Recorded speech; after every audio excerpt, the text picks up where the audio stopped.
Okay, well, we'll start because everybody's here that I know of, at least on the committee. We have our community member. Yep. So, and Jay and Becca, so we're gonna start. I really want to concentrate a chunk of our time, our hour together, because I know some of you are picking up your kids, so we're gonna be done this a little bit before 4, or my goal is by then, so you can grab them and do what you need to do. So it's not a meeting we will go late to, but a chunk of the time really for discussion that would help administration would be the district data dashboard. So a chunk of time talking about that. And then any questions that you might have about the intermediate or exploring elective update. So we're gonna try to kind of, I don't wanna say cruise through the monthly update on our DIP plan, but we're gonna kind of go through that. Just so you guys, we have enough time to discuss a couple other things. And Becca and Jay will add an update of what they've been working on towards the DIP plan this month as well. So I'm just gonna start with kind of the district update piece. This is going slow. What I'm starting that I thought might be a little helpful for the board is on like what I'm gonna highlight, just kind of bullet point a few things so you kind of know what specifically we did. So I updated the data section on the goal. Last month, Andrew asked if like, what would the percentage be if that 20% in the below and basic areas, if we moved 20% of those kids. So you'll notice on the, I have a new little column to the right that says what that percentage would be. I would say I rounded. So if it was, 5 or, if the decimal was 5 or above, I rounded up. There's no half a kid. So, we just kind of rounded up. So that was a change. Lori and I have done quite a bit work in the board. Everyone except Dean, who's not here. We will be doing some policy work about this, hopefully yet this spring. So next school year, we have an updated policy about early entrance. I think ours is between 20 and 30 years old, and it has like different terms. Since then, the state of Wisconsin has required kindergarten to be, and so we have to address the policy of those things. So you should know we've been working on that. We have a draft of a policy that Lori and I are kind of like marinating on. And then we have a corresponding rule. So that's something that was on that we'll be bringing forward. Early entrance meaning like to the 4K program or what? So yeah, no districts usually allow early entrance in 4K because it's very young and adjusts to school. Legally, we should have one for 5K in first grade. So that's what we'll need, which is what you have. We're just going to be updating those pieces. Thanks for asking. We did spend some time on our professional development day with our 4K through 8th grade ELA staff. So that's every primary teacher pretty much in ELA and our intermediate ELA staff to kind of give us some feedback on a document we're calling our literacy commitments. And it's just kind of like, what do we expect in all of our ELA reading and writing classrooms? What are things that Becca, Jay, and myself would be expecting from any teacher who's teaching that content area? It's really kind of around that guaranteed and viable curriculum, not just around what we expect them to teach in the curriculum, but it's kind of the pedagogy that we expect to see in all of our classrooms. So we collected that feedback and we'll be circling back a little bit to that. And then on February 14th, I know you guys saw the agenda and the update from Ron about what we did. So, Jay facilitated an analyzing student work protocol with all the intermediate staff and some primary staff. And Becca, myself, and Abby facilitated some learning, continuing learning on the new English language arts standards for the state of Wisconsin. All of our staff got additional time to work on curriculum planning. And of course, I met with our world language and social studies teachers. We're pretty much finalized with some of our recommendations. I'm still meeting with small groups. So our student achievement committee will be expecting to get a full report in March. Those are going to be meaty. I put everything that we do from all the data we analyze to everything that we look for in one place. So right now, social studies is about 40 pages long. So I give that to you so you understand, like you might need a little bit of time set aside to process those. I am taking it up with me to the federal funding conference to see if I can cross out any sections, but I think it's a really nice, good, transparent thing to do for public to talk about every data point we reviewed, materials we reviewed, resources, what we learned, how we grew. So that's kind of a bit of what we worked on from the district perspective, and I'll have Jay and Becca kind of talk about what their progress is on the plan for the month of February. Yeah, so I've been meeting with math and language arts people in particular, at least 5 minutes every week, face-to-face conversations, talking about their data. Just talked to 3 language arts teachers today. They're talking about their F&P running record stuff and all the stuff that they're trying to get done there. Had a chance to talk with both Justine and Angela, who are doing interventions for some of our reading students. And we also have another a tutoring program. It's called Watera, which is an online tutoring program that some of our kids are finding a lot of success with. I actually just talked to a family and they can't believe how much more their child is reading. And that program happens to be one-on-one, so it's a face-to-face sort of thing. It's online, but one-on-one, and it's been very successful. Math-wise, we've got some interventions going on over at the intermediate school, whether it's in small groups within the classroom, or we also have a couple of teachers who are providing some interventions during math time, not taking them out of any elective classes. So, and that tutoring program that I mentioned, there's only one student who decided not to do electives and do the tutoring program instead, and the others are either doing it before school or after school, so they can do it with right in the comfort of their own home, and it's been going really well. Do all the kids have the ability to get on that, or is it only On the tutoring program? Yeah. Those are the ones who were deemed in need of an intervention. Maybe not the specific intervention like what Angela and Justine are. They're a level below, but they just need some extra support. So there was a certain number of licenses that Maria was able to purchase with Rod's assistance, obviously. And so we had those kind of rank ordered those students that would use that. There were a couple families that said, no, thank you. Our kid's doing just fine. So we went to the next person on the list. So what do we do for the students that aren't deemed? Well, these are interventions for any student that is like a year or more below grade level. We're expecting our classroom teachers, as you know, our DIP plan is all about small group instruction. So small group instruction is still happening in all of the intermediate classrooms. So the interventions in a multi-tier system of support, think what we expect, and then kids a year below grade level, and we use 2 data points to determine if they were a year below grade level, receive an intervention. What was the number of kids deemed to be below? We have I have a spreadsheet for that, Andrew. I can tell you we have 15 kids in Latera, and then we have about 6 or 7 that would qualify for more significant intervention. This is 5th or 8th grade. That's just 5th or 8th grade. That's just Yeah, right. intermediate school. Yeah, that's what I mean. So 25, round number 20 out 25. of 400. Yeah. That's all. Yeah, because remember, we don't have a universal screening tool there. Yep. So we kind of have to make do with the data and the information that we have. And actually 3 of the students are brand new to our district. They'd never stepped foot in Merton until this year, so, yeah.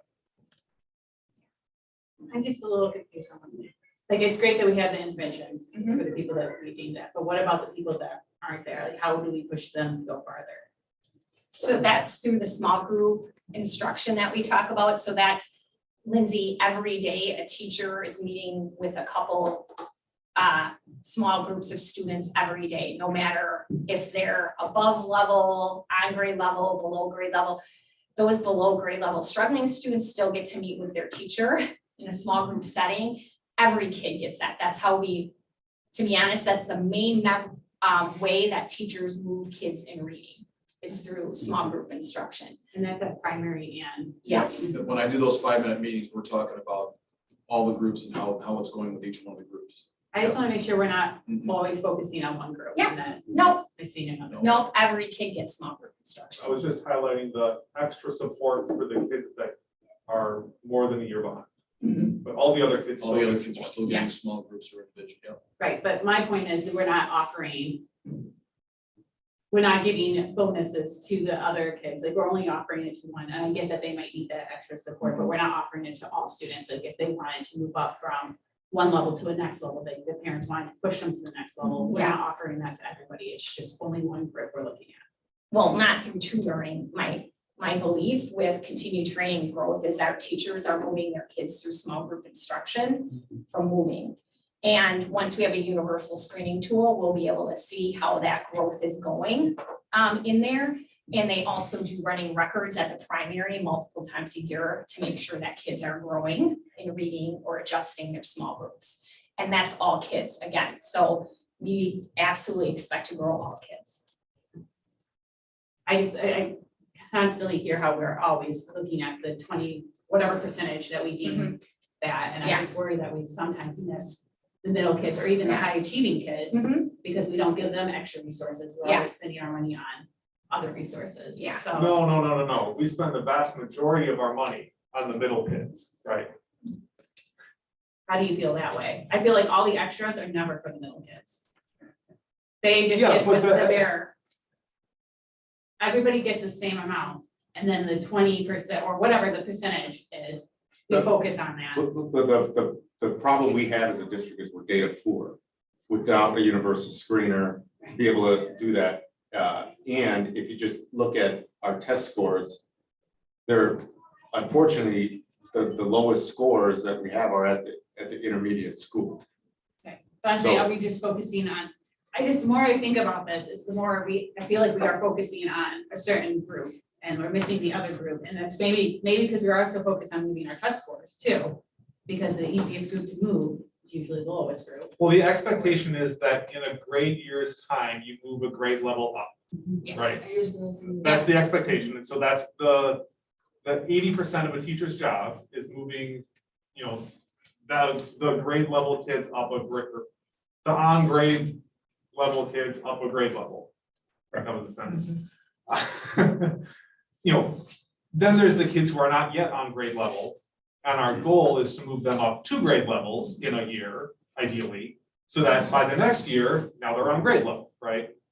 Okay, for So- example, if you have a kid that is in an advanced group, is our goal only to get them to that next group, or is it to move them one full year? So if a kid is in 3rd grade and going into 4th grade, is our goal just to get them to the 4th grade level or to get them to the 5th grade level? If you have a 3rd grader that's at a 4th grade level, the goal would be at the end of the goal would be to always move them forward a grade level. So if you have a kid that's already a year ahead in something, you would still teach them and try to get them to continue growing, as opposed to you're advanced, I don't have to do anything with you, because I know, even though you're 4th grade reading in 3rd grade, you'll be fine, because next year you'll get 4th grade reading, and then that'll move you to 5th grade. Okay, so we're all in agreement, that's what's happening, right? That's our goal. Yeah, it is our goal. Yep. And I would just say, Lindsay, you have to understand, we have a legal requirement before, if we think we have a student with a specific learning disabilities, we have a legal piece to that to prove that we have put that student in a level of interventions to 80% fidelity to be identified. So some of the questions that you're asking about why, is, if we're suspecting that a student's struggling in reading, we have to intervene.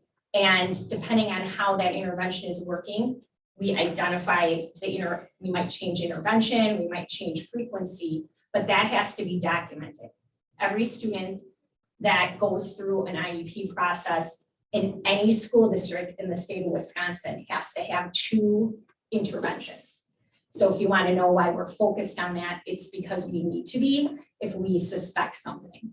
And I make it very clear, I'm okay with, if Oh, you yeah, I need the know. help, I want to Yep. give the help, but Yep. I'm not necessarily seeing the things that we all are in agreement on. Yeah. And so as a parent, it's a little frustrating, and as a school board member, I feel it's important that we don't just focus on. Yep. There's a whole big other group that aren't getting the same levels of pushing. Well, I think some of that we can talk about in the district dashboard, because we absolutely have indicators that we want to track to have all students grow. Which is what we want to do. But in particular with the intervention or the tutoring, it's because we have some documentations and things that we need to take care of. And hopefully our hope is that students don't need to have be referred for special education services, that we actually intervene and seeing some progress, and they can go back to the classroom, the regular classroom with some supports and accommodations. That's always our goal with intervention. I just think a lot of the parents in the community are feeling we got the 80-20 rule, that one size fits all right now for the 80. And like she's saying, there's a lot of focus on the 20. Yeah. So that's the perspective and transparency we need through Yeah. the public, that one size isn't fitting all for the rest of the school. Yeah. And that's, I mean, that's just not here. I mean, that's in a lot of our districts too, and that's a hill we have to climb. Well, and that's why our MLSS committee is also looking at our gifted and talented, right? So it's Oh. about all groups, all Yeah, kids. we just have to offer something for. Small group learning and individualized attention has always been the last 10 years that I've been here. That's been the focus, because that's what we truly believe moves kids from that standpoint. Math acceleration, the workshop model, small groups, book clubs, literature circles have always been part of our strong instructional program. So, do you want to hear what happened? Yeah. Yeah. You got that. Sorry, I jumped in first. No, okay. So here over the last month or so, what we've done, just a highlight of the depth is just going back to some of that data, is definitely that we use our current MLSS, because we do have some universal screeners here. We've looked at those to identify students and where they are, not only in the core instruction, but also then who needs some of those interventions. And even on Corinne's role, our gifted and talented, like, is there anyone that we have to go back and kind of look at as well? So do know that those types of practices are happening. So we looked at all the data. We have 3 different things, whether it's MAP, AIMS, F&P records, teachers, formative and informative notes and things like that, that we've had. And when we didn't know, we dug in deeper. So that meant that we had to look for math. For example, we have a different type of I would call it a questionnaire that you would sit down with a child to see what is it really that they're missing. So we've done some of that to identify who needs what. Here for our DIP plan, just remember, I'm going back, that every teacher, even though our commitments that we have drafted up for literacy is every child meets with a teacher, at least in small group or in some type of one-on-one, 2 times a week. Here the DIP is 3 times a week. Every child is getting that.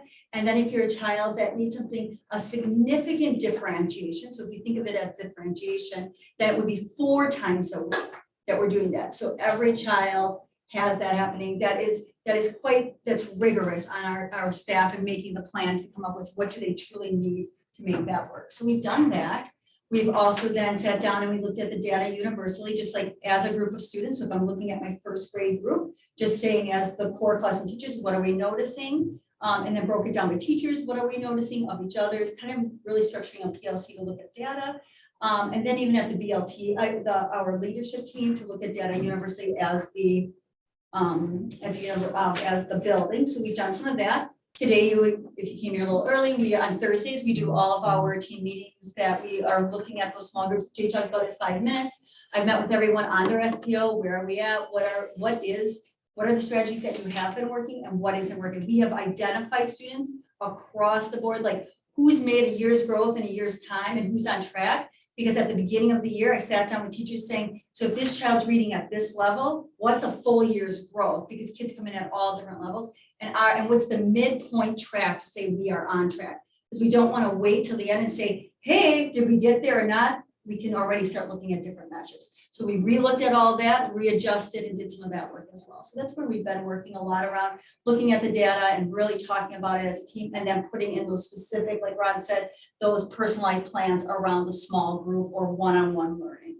That's been really important to what we've done. So, and that's it specifically to literacy that we have our obviously our DIP plan and what our SPO is around. So, we'll have questions for the. So teachers aren't changing their curriculum to cater to the lower 20. They're sticking to the curriculum Yep, so everyone gets the all core. across, I'm talking about intermediate Yep, and. Yep, they get the core, and then where the differentiation begins is really in that small group. That's where the most time in a literacy, a math block happens, is really in that small group or one-on-one time. So that's really their focus. But everyone still has access to, sometimes it's been referred to as the first dose of the core at that grade level. So everyone gets access to that. And then when we start polling, whether it's for any reason, a student working with any type of staff member comes in during that independent or small group work time. To make sure everyone has access. What grades you start trying to identify? Do you start right at first? As far as, I mean, what grades do we start identifying the differences of learning peaks of the kids? I would say, yeah, I would say even from 4K, 4K. we have some differentiation happening there. Like Like, whether Abby goes in or myself and does some working with the students or working to find out what the data is telling us, yeah. But do know 5K is really where we start seeing like the changes and where we can really see where kids are at, because 4K isn't, you know, mandatory nor should, or it doesn't need to be. And then I gotta be careful. And then the other thing is but yeah, 5K is, so that's where. Well, 5K also starts being a lot more academic. Exactly, it's- Right, there are 4K is a lot standards, of- there are really, yeah, academic. focus. But Troy, a great example of 4K would be is we have several students who come to us knowing their letters. Yeah. Right, so at 4K, and our 4K teachers, and this is, will run reading groups, so it'll look like a 5K classroom in 4K. Because that's what that child needs, again, that 1 year's growth, if that child is right there, we continue to move them So you right don't- where they're at too as well. Or change in the literacy center. Yeah. Like, I mean, change because something it's so different. play-based, 4K. Oh, I is know, very that's, I mean, yeah, play-based that's in your meeting, literacy it's centers, basically, right? yeah, you. Yeah, more so it would play-based. be signed, you know, we would look at different centers for different kids and what they're working on. So, because there's less direct instruction in 4K, right? So, I yeah. think the one thing that our data is showing, you'll hear this from the teachers maybe too, when we look at that in the future. It's just around like when we're looking at our objective measures or our standardized measures compared to something that has some influence more of being a little more subjective, like an F&P. Sometimes we don't see the same bearing out. So a map, for example, might not show what we really are seeing as a reader. Does that make sense? So then we got to tease out like what is happening that those two aren't aligning to show us when we see one is looking fantastic and the other one wasn't as strong. And so that's always some of the rubs, you know, like what is this telling us? You know, it's a moment in time, the data, and then, you know, how can we go? I like to say we triangulate, Yeah, right? it's Like, yeah. you know, because there's also standard error measure and then the tools, and some of them are relatively high. And then the last thing on that is just on, I'm looking at data, is that we've been pulling attendance data, and I will tell you that that's another area that our teams have been looking at, is looking at what is the attendance compared to the academic or the growth that we're seeing as well. Is there a alignment, or is there something there that we could say like, what is happening here? We're trying to look at all different pieces, just because we still have had some struggles there with some students being sick or out or things like that. So that's another piece that we've been looking at. Which direction are you going? Are you saying kids who you've identified are academically struggling, you're looking at their attendance? Or are you saying all of the kids who had poor attendance or lots of, you know, were gone lots of days, then you're looking at their academic performance to see if attendance impacted that? Yeah, I think the way we look at it is first looking at our data in academics, and then we go across, and I have aligned already on there in the spreadsheet, for example, is there a factor to put in? A factor, it's one of the factors that could possibly be a cause to what's happening, is the attendance, has there been a lot of days off or gone from instruction? We know the research is 10 days, whether it's teacher or student gone, will have drastic impacts on attendance. And then achievement, on achievement, and it accumulates each year that happens. When you're looking at your data, I would highly recommend maybe looking at how many times the parents are actually talked to too. Then knowing how many times a teacher has reached out to a parent, how many times if this has been an issue, or how to help your child, I mean, at all levels, like, for example, I'm gonna use Sienna, because Sienna's in a great spot right now, so, Mr. Hanahan reached out and helped her in the morning, I mean, those things are important to know how many times extra that the kids reach out, or even communication, because if you tell me, Hudson, or Sienna, or somebody needs to start reading more, immediately that's gonna happen at home, so that's something that's important too, not just the attendance level, I wanna know how much interaction you have with your parents, especially in a primary setting, because it's a good setting for us to get very involved. So is that something, I guess that'd be a question, it sounds like that's an idea that's thrown out in the achievement, is that something that we, because I will tell you, I don't track that, I don't know that maybe the teachers do track that, but is that something that we do want to track, because that's, I think you're right, there's a lot of factors that can go into this that we can look at too. Why wouldn't that just be an ordinary course of a teacher's responsibilities? Right, I would, yes. Right. Well, I think I the would reaching say- out, so the if reaching we're out is, what is tracking the it, tracking? I don't have. There's the no answers logging on it, right? that. But because the teacher might send an email to parents or call them or whatever, but that doesn't necessarily get logged in some spreadsheet that keeps track of it. So what I'm hearing is you're talking about the student high, low, or whatever that may not qualify for an IEP or a formal intervention, but is still getting consistent extra help from either the teacher or staff member in some capacity. Is that communicated to the families? Is that accurate? Yeah, I would like to know, like, for example, you mentioned Abby, she is up an hour resource for us, right? I would love to know, I just a little offhand, Lily said like, oh, I know you don't know my kids very well because I haven't had her.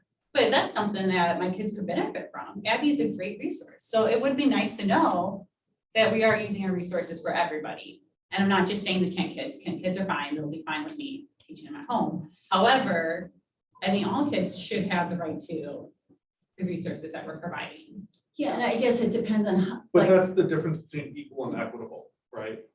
You're saying you want the resources to be allocated equally as opposed to equitably. There's a word there, I don't know how to pronounce it. Right, like, because You're thinking about You're- equality versus equity. you're saying like if we have a resource of Abby or of a reading, tutoring thing or whatever, every kid should have access to that regardless of what their academic standing is, right? Well, And I'm that's a saying, different, yes, in a way, philosophically, right. that's different than we are going to take the dollars and resources we have and allocate them to the kids that we think need them the most, right? So if there's a kid that needs something more than another kid, they're going to get more resource. And so, but that's my point, that's like the 20/80 rule that I'm trying to bring up as what I'm hearing from the community, it's not just, the Kents over here, we're fine, but. I will say though, everyone, and if you think of it, is it direct, it depends if you're talking about direct support and research or not, because our teachers all have access to Abby and are being coached by Abby. Does that make sense? Everyone, and so in turn, every child has access to Abby. Does that make sense? It's Yes. indirect, but there Yeah, is. she has two parts of her job, right? One is Yes, she teaching the has lots teachers, of- well, more than that. Right. One is teaching the teachers, which then flows down to the kids. The other is, there is some interventional work that she does that's directly working with kids.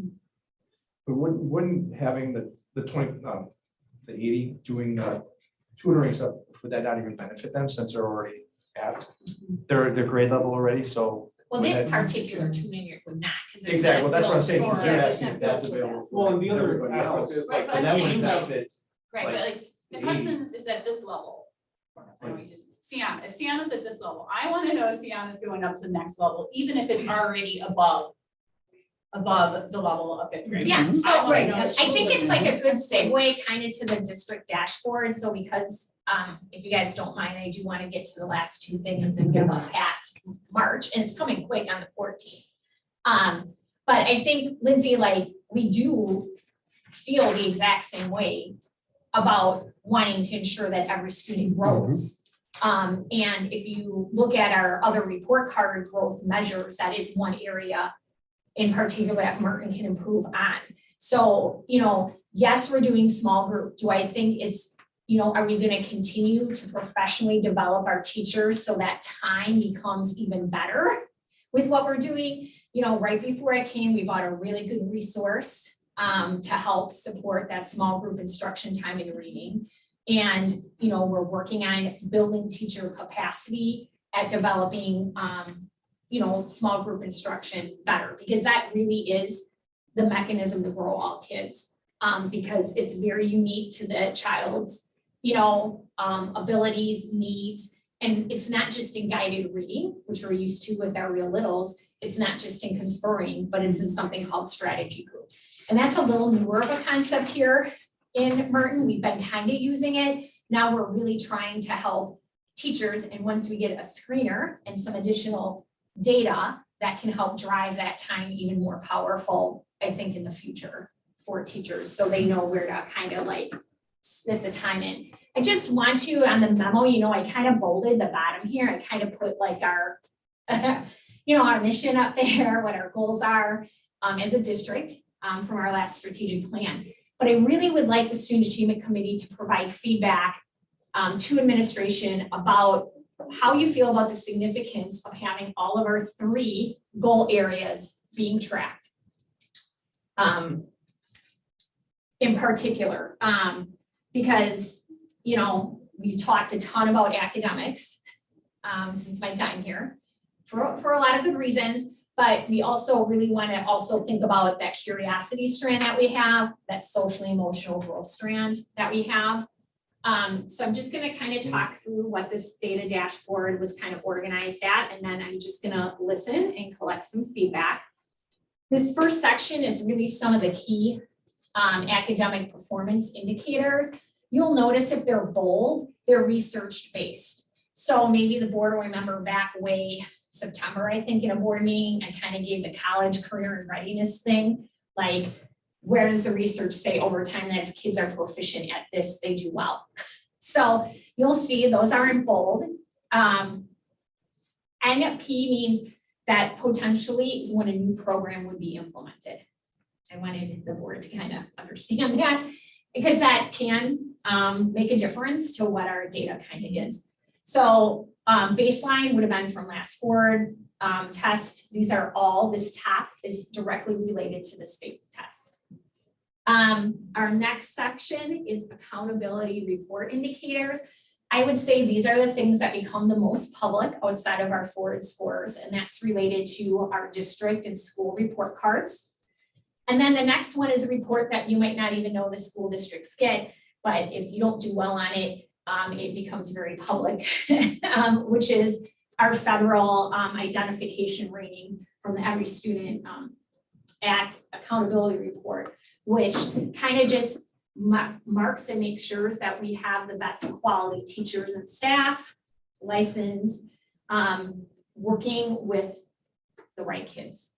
So that comes to us once a year. It's in regular ed and special ed, and we're at 100% compliance with that, and we want to keep it that way. Is that just like, we report that up through the state forwards that to the feds? Is that how? Yes, Like, okay, so Yeah. that's just kind of normal administrative of how It is. schools work? it is. Yep. But you do get dinged if you have one of them that are going. When I say ding, you could put it on the action plan and stuff like that, so.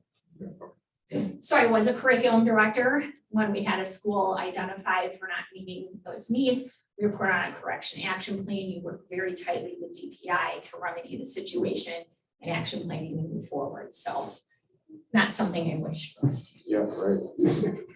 We'll stay off that list. Because I gotta tell you, it also came with a lot of required training. And then you'll notice So this section is directly related to this committee. Like, what do we want to give moving forward, some updates to the achievement committee a couple times a year. And this kind of correlates to our universal screener because it will either be given 2 to 3 times a year when we select that, which I hope to do next week. Friday is our last MLSS committee meeting, and we have kind of lowered it to 4 different potential screeners and have some people coming in to tell us the pros and cons of each and discussing that. But again, we have no baseline data. That's how you see the STAR new product. And we really would be targeting 5th grade and 7th grade in ELA and math for those in particular. Part of the reason is that's our local data decision-making, because we've heard quite a few times about the transition from the primary to the intermediate school. And making sure that our 5th graders, as they're transitioning, of course, we're gonna keep data on everybody, but we can't put the data dashboard for everybody or just become really long. And we're gonna spend all our time making spreadsheets instead of working with teachers and people, which is what I hope to do to improve some of that. Then again, these last 2 sections are really dealing with some of those other parts of our strategic plan, which is a curiosity key performance indicator. I have kind of some placeholders in there. We could do something around ACP goal work. And then talking to some of our instructional leaders here, there is no standardized curiosity assessment we can give. Nothing's created about that. I can tell you there is on engagement, but engagement is not curiosity. So if we want to do something curiosity specific, some things that we thought out is what I have kind of put in those parentheses, which is to monitor the learning conditions for the opportunity for students to be inspired. We don't have a lot of good ideas on that. We didn't want to keep spending our time on it if we don't think it's going to go on the dashboard. So we talked about it and have some things on that. And then we have the personal growth indicator. And this is a little bit that I just point Lindsay like where I'm really looking, which is that we are tracking our students' growth in reading and mathematics in all the grade levels for that year worth of growth. So again, we don't have baseline because we don't have consistent data in that, but we would next year. But what we do have about growth is that we want to increase the priority area score in the growth subcategory on our DPI report cards every year. I don't have a target that's calculated. We actually don't know how to calculate that. That is done at the University of Wisconsin Bark Center and comes with our report cards. I just know that districts that grow here will show that they grow here. So, and again, that's the public piece. And then again, a social emotional learning indicator. There are research-based ones that we could do of how our kids are growing socially, emotionally, if that is also something under the personal growth indicator that we value. So again, like just overall questions I can take and then a real feedback about these indicators. And, you know, specifically, do we want something socially, emotionally? Because these would be investment things, right? We would invest and put a product and put some time into it. And when we put time into it, it means our counseling department is going to be looking at that data and doing something with it, right? So it's an investment. And again, same with the curiosity, we would probably dig in and find something a little, some suggestions of what we could do. On the first section, you were noting a new product. Yeah. For the. It may also be worth noting, because I think the intent is like the new product is going to correlate with when changes happen in the text. Is kind of the new alignment, in theory, right? In theory, we're a little bit behind reading. Well, understood, but it might be worth having a separate footnote that also says when those changes are expected. Like, so we expect a change in the test in 23-24. And we are changing our curriculum because of that. Otherwise, it might just come off as, we're just randomly changing our curriculum every 2 or 3 years for the heck of it. And, right, so we should just, it would be relatively easy to denote to the public, like, this is why we're doing this. Okay. Thank you, I know person. Could you speak more to, and I don't know if this is a Ron or all of you, but Principal Stein brought up the, looking at if there's correlation between absenteeism and test scores. Just generally speaking, when you look at our district, what is the percentage of kids that are above the 10 days, and then have you each individually looked at, on average, are those students underperforming relative to grade level proficiencies? That's a long-winded I would say- multi-question. I would say some are and some aren't. Some are not impacted by absences whatsoever. Okay, but we don't have actual, like, I mean, Hard I numbers? have to go Okay. online up. Well, I sent out 75 absence letters. okay, so those are students, so Students. 75 out of 400 roughly Round number, yeah, are greater than 10 days. 10 days or more. I Okay. think Yeah. when we go to that, it goes back maybe to what Lindsay said too. It's not just are they making grade level standards, it's some kids come in and they're ready at that standard. So to measure it that way is not it, because again, we have to get to the point of, is every child growing? It's the growth indicator. And that's what it's about. So I can tell you from looking at it with teams and lining up, the students that have had significant number, and this is generally speaking, definitely are being impacted. Definitely. I would also argue that there's probably more of a correlation than causation, Sure, there, because I can understand that. absenteeism could be, other random troubles at home, and so they're not getting the support that they need in general, as opposed to, I just missed 10 days of school. Well, many things, Right, right? so- So illness, you're that. We just have to going be on careful vacation. for, like, COVID, when we're pointing a pandemic. finger of like, oh, it's because they don't come to school. No. Yes, yes. Right, I'm just was broadly looking Yeah. at it saying, Yes. is there a correlation? I'm not saying causation, but, and I agree with you, multifaceted potential for why they're maybe underperforming. Or not, If or not why, yeah. overachieve, whatever, right? I mean, Yeah. so agreed, I just broadly, what are we looking at? Yes, Well, I think what's hard is, of course, we want to grow every kid. Does attendance affect that? It definitely can. Sure. In a person's growth.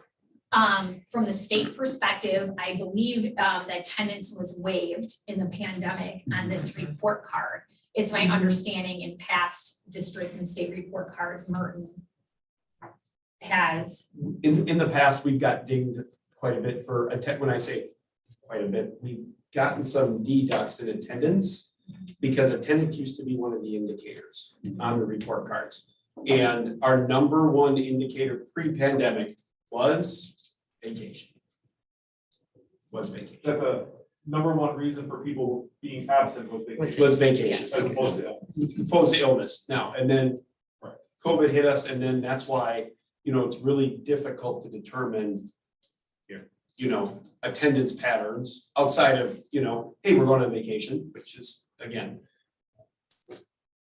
And one thing that we're talking with that, Andrew, too, like the board approved virtual learning for those students if they were COVID positive starting at the end of September. Yeah. So students that were COVID in September didn't have that Yeah. option, so they were counted absence. Now, if you attended virtually in COVID now, you're not absent, but we might have some of that difference for that month where we didn't have a But we choice. do expect to reset. I mean, theoretically, once we go back to normal. Next year. Yeah, exactly. Yeah, You said that last year, Ron. What is normal? Next year. Next year. Now, according to the CDC. Now. Fine with me. Yeah. But I know Becca has that data as from the standpoint of that too.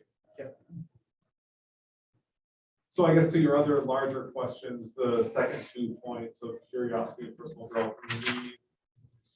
In the strategic plan effort, we had a large group of 40 people maybe, staff, Big group. administration, community. And that, that whole group decided that, those were two important parts of education. And then obviously the board adopted that strategic vision. So it seems appropriate to have them on here. I agree, I don't necessarily know what the best way to track something like that is, especially with like curiosity. It may be, the number of opportunities presented or something, right? Like there may not, there's not research-based stuff, and that's not necessarily bad. You talking about the first two, math and reading? No, he's The talking- curiosity and the first And area. I will go, and Phil, just to, and I'm very guilty of this, and my friend behind me always reminds me that curiosity should be happening, that's Becca, because she catches me all the time doing that. Is curiosity should happen in every classroom, every day, not just the offerings during either it be the specials or the opportunities that we offer during the day that are in our manufacturing center, choir, music. I think that's fair, but I would expect that the understanding of what curiosity meant in the context of the strategic vision was more along the lines of, are we providing opportunities for kids to explore things, to figure out what they're interested in? Like with I agree that with that. context as opposed to, and I understand both points, right? But just in terms of like what people were thinking And I at the wasn't here time. for the street. Yeah, I know, absolutely. Yeah, but you're right, yes. And that really Is that everyone all the time? Well, I mean, I think that's, so if I could just bring everyone back, that's why people in our work team was part of that strategic plan. And that's why they came up with the words monitoring the learning conditions or the opportunities, right? Yeah. Or the opportunity for students. Because that was their understanding, Phil, too, from being on the strategic plan of like what that curiosity conversation happened. Because for myself, I wasn't on there, but of course, I've been working heavily with Mary on what that would look like based off of. And it certainly can, this is maybe a trite, not a great example, but it certainly can happen in the classroom, right? Because one example might be in writing. Like we could have a curriculum where all you do is fiction writing, hypothetically. I know it doesn't meet our curriculum, or whatever. Hypothetically, you could have that, right? Mhm. And the kid might hate writing fiction, or reading, maybe the better example, right? Yeah. They might hate reading fiction, but they really like, historical things or whatever, right? So just having those different things also, I think, counts as curiosity. Maybe that's more of what, Becca was speaking to, that it should Yeah, happen because that everywhere. speaks to engagement, like our engagement, Yeah. like truly, and I think like that's when I think about curiosity, kids are naturally curious, and then what they come to us, and then, and how do you engage them? So I have a question. Social emotional learning, SEL. Is that something we're gonna continue? Is that something like right now we are officially committed to that for next year, or is that something we can actually discuss and talk about before we The indicator or teaching it? teaching it? Because I know it's completely out there and not really, because I know I'm not the only parent that feels this way too. But SEL, I don't wanna offend anybody, but SEL might not be the choice that all parents would pick. So if you wanted to test it out to see if SEL is really working or if people really want it, I would propose that maybe we do something else like a Spanish option. So we take 45 minutes right now to do SEL a week, right? That's the number. At the intermediate school, it's about 45. Here, it's daily. It's daily, yeah, it's a morning meeting. So for like a parent like me, SEL is helping a lot at home. And a lot of those things are things that should be addressed at home. But with SEL, what if we offered Spanish or another class and let the parents have the choice of which one? So I'm not saying you have to completely take it away if kids need it, or if kids have so many bends because we have behavioral issues or something, and that you feel that that's required, but right now it's required for everybody. And I think as a parent, we might appreciate having an option. The point of, that's fair. I just would like to highlight, the point of SEL was not to deal with behavioral issues, Okay, so what was the point of SEL? right? The purpose of SEL is to help students learn to become more resilient, productive members of society. It's a parent's job. That's not an education. So I'll tell you, at the elementary level, what happens, in SEL is 5K is How do I solve disagreements? How do I interact and play? How do I show empathy? There's these big areas that we looked at in the current like resources that we're using. So empathy is one that covers over, like, how do you show empathy? How do you get along? How do you team build? Things like that. How do you listen to a teacher? You know, how do you, eyes are quiet, 4K is like, eyes are quiet, eyes are on me. There's this whole song that we sing, you know, stuff like that.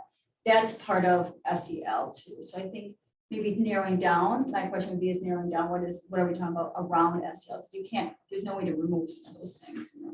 Well, that's what I'm saying. I know in Mr. Rice's class, just because Emily had, she was teaching those things without it being SEL time, right? She was teaching them how to, like, when you're in a station and you're having a fight with a kid, she was there doing it. Now we're taking away time when we could do educational things to teach worksheets that, But you just said that if she was teaching it already, the time was already being used, right? no, it's But it the was center being- time. So, or like, when you're teaching math, it's the eyes looking up, you're teaching those things. And honestly, it is a parent thing, like, kids are getting this from home, this is where parents, so if parents have. Some the kids are choice- getting it. But is it the teacher, so do you believe it's the job of the school to pick up for the teacher spot or for what's not getting at home? Is that what we're teaching now? Because that, I think we're here for education. So there's two pieces I'm thinking, Lindsay. Number one, to my understanding, the board approved our social emotional learning curriculum, second step in the resources that we're using. So my answer would be, the board approved and decided a curriculum, so we're implementing that. It doesn't mean we can't revisit that, but to answer your question right now, from my perspective as the director of teaching and learning, when the board approves a curriculum and it's part of our strategic plan, I'm coming to you to ask, is that something you want to monitor? Oh, I'm not saying you. So, I mean, and so I'm saying it doesn't mean we can't come back. I'm just kind of giving the cakewalk of why it's here and that the board did do previous action, A board, a board Mhm. did, well, to be fair, I wasn't on Right. that board. so a board. I'm just saying, if we're gonna be specific and nuanced, then Right, but that can happen every year. Yeah, I know, We can have right. new board members that, Right. you know, if A board. someone doesn't run for reelection, a new board member that the year before that board approved the math curriculum, do we go Understood. back, right? So I guess what I would probably say right now, because we've got a few minutes left, Lindsay, if you wanted to have a larger discussion about this, we can put that on the March board agenda. If you would like to, and we can have a conversation about that from a district level. Because to Maria's point, we did adopt it as a board and it's highlighted about these are the steps and this is the curriculum that we are going to be teaching 5K all the way through 8th grade. This is the amount of time that we're spending on it. If you'd like to have a discussion about that, and Andrew, to your point too, you know, as a full board. so a summary and an overview, I think would be helpful, what it is that it's teaching and what grade And all level. of it is, and Lindsay asked for that, it's, and I shared that with Lindsay, I can send that to you too, Andrew, if you want, it's on our website. Underneath our core curriculum, because it is something that is taught to every child. And the last piece I would say on this is, even though a board approved this, doesn't mean that it has to stay there forever, that it's been beneficial or not beneficial or whatever, however you want to look at it. But just generally speaking, just because it's been approved and implemented, that doesn't mean it always has to be there, and that taking another look at things isn't a bad thing. No. You know, and having a discussion or a conversation as a community can be a good thing. And then looking at it, to Lindsay's point, you know, is it something that as kids maybe develop within the different grades and get to different grades, that they could transition at a parent's discretion to something else and utilizing that time for something else. So Completely. I mean, I guess if that's the direction, then That's the we'd will of probably the be board. better off doing that for everything that isn't state mandated, right? Right, if we would like to advocate for parent choice, then it should be every elective, every explore, everything. If it's not a state requirement, it should be parent choice. Well, the electives are parent choice. Well, I guess The explore is though. Lindsay's conversation was about, is kind of what, do we want to retake a look at this and see if this is something that we want to continue, or are there other options that parents and or students would be able to have? Andrew's point is exactly right, that whenever a board or any individual would like to have that conversation and relook at something and see how it's going, we certainly can do that too as well. Yeah, I was just saying that if the reason behind it was to advocate for parent choice, then we should be consistent with that reasoning.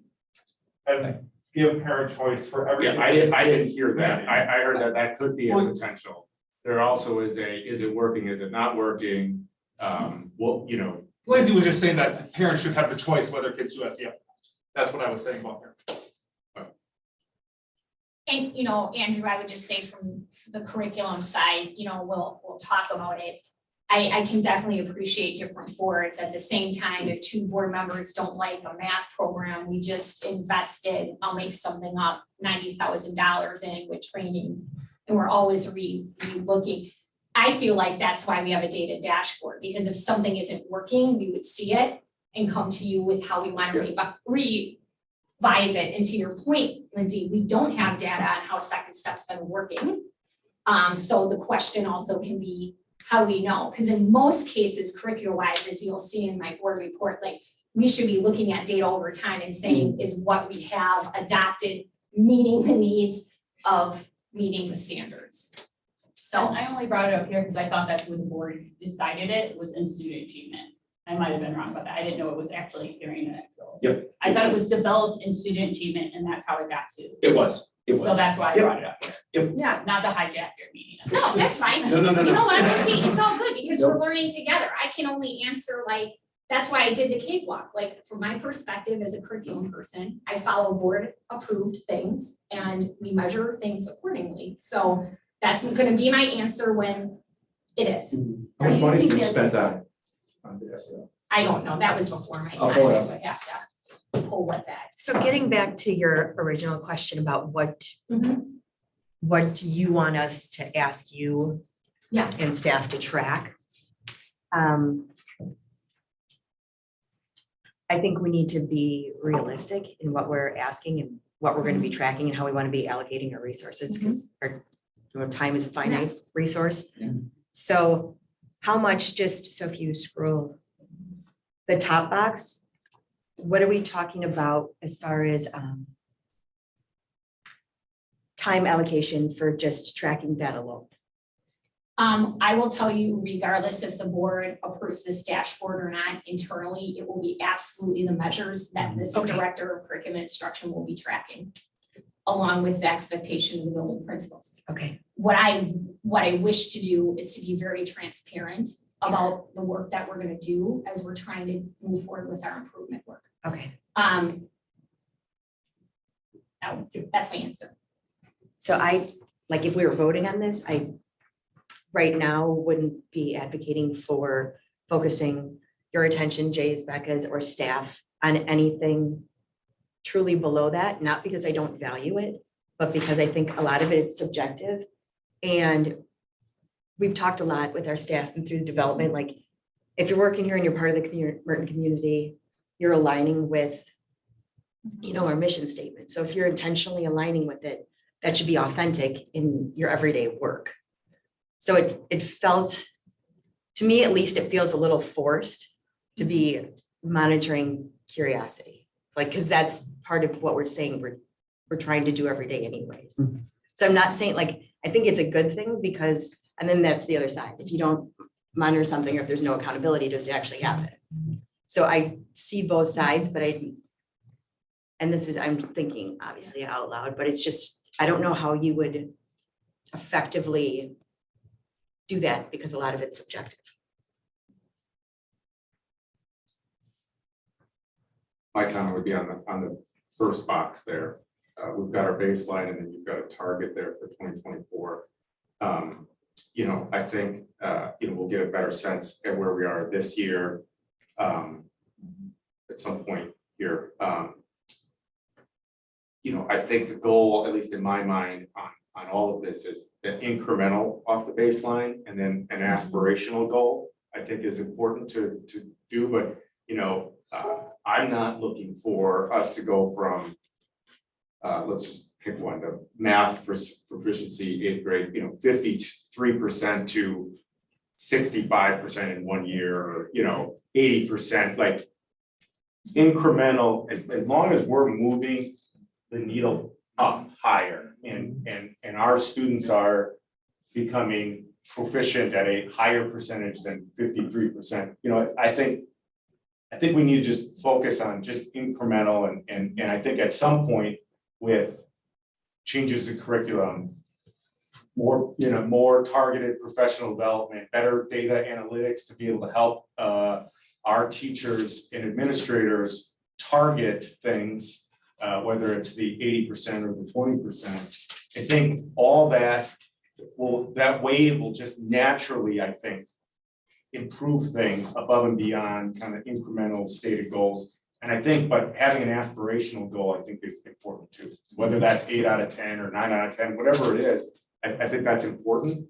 At some point, you'll reach a plateau though, right? Because there's gonna be, Yeah, we obviously, you're don't, never gonna get 100%, and we don't know what that plateau is. I don't necessarily. disagree with you, but right now we don't know what that plateau is. And I think setting an aspirational goal is okay. And re-looking at it after, 3-4 years of improved, but what I truly believe will be improved data and improved proficiency, just from all the things that we're gonna implement and how we're gonna do it and how we're gonna track it. We'll get to that number, Phil, I agree with you. We'll get to a plateau number. It will top out, and we'll know where that's at. Okay, and then the next board at that point can figure out, okay, can we overcome that plateau? Because eventually, you can't plateau, but you can overcome plateaus. And, but I agree, you'll never hit 100%, but it doesn't mean that the next board isn't gonna try and improve that plateau. But I just, my 2 cents is I appreciate you got a number there.